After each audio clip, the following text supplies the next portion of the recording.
Why are we hating on our flaws when your flaw might be your competitive advantage?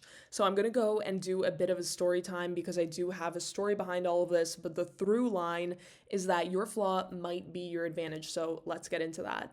So, most people think that their flaws are the reason they are behind. Most of us spend our life trying to fix our flaws and, of course, strive for what is conventionally known as the norm or the idea of perfect in whatever, whether it's academics, in business, in personal life, in family. You're striving for what is known to be perfect in society.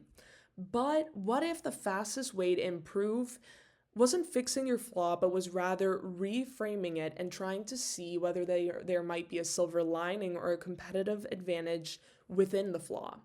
So, my quick little story time is that when I was in university, everybody who was a good student had notes and had a work style that looked like that on the left. So, like the pretty notes, like super attentive in class. Meanwhile, I was the girl on the right. I was not paying any attention most of the time. I was very all over the place. I didn't even have notes usually. Like, literally, my notes were terrible or non existent. By the end of the semester, come exam time, I had nothing to go off of, nothing at all.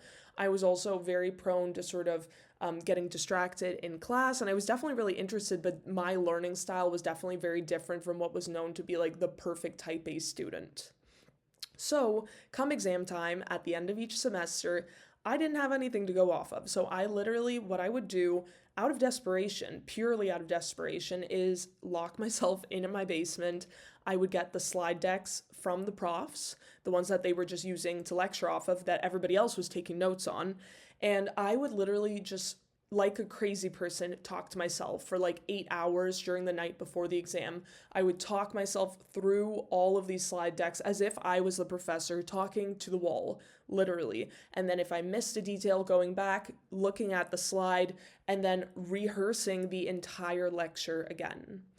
And what was really interesting is that, much to my shock, I still remember going into an exam I was completely unprepared for, and I aced it. I got literal, like, 4.0 most of the time, was very, very good student, and I continued to do this for every exam. Interestingly enough, I was doing this out of desperation because of my flaws, because I somehow was not able to fit that mold of what was known to be a good way of working in university. What I found out now is that, and I learned about it actually by listening to this podcast from Andrew Huberman where he had Newport on, is that I was actually doing something called active recall, which is known to be one of the best studying tricks for your brain and for info retention. And it is widely recommended by people like Cal Newport, and basically it involves like speaking out loud, talking, basically teaching and talking through all of the info rather than like looking and reading. It's all about getting it out verbally.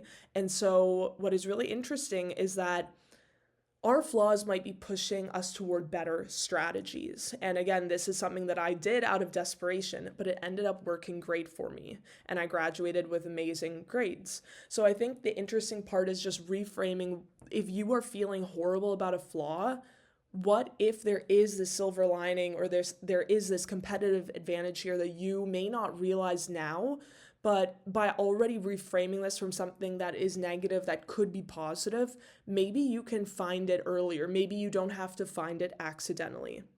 So, yeah, I hope that this inspires. So, stop trying to be perfect, start learning how to leverage what you already have.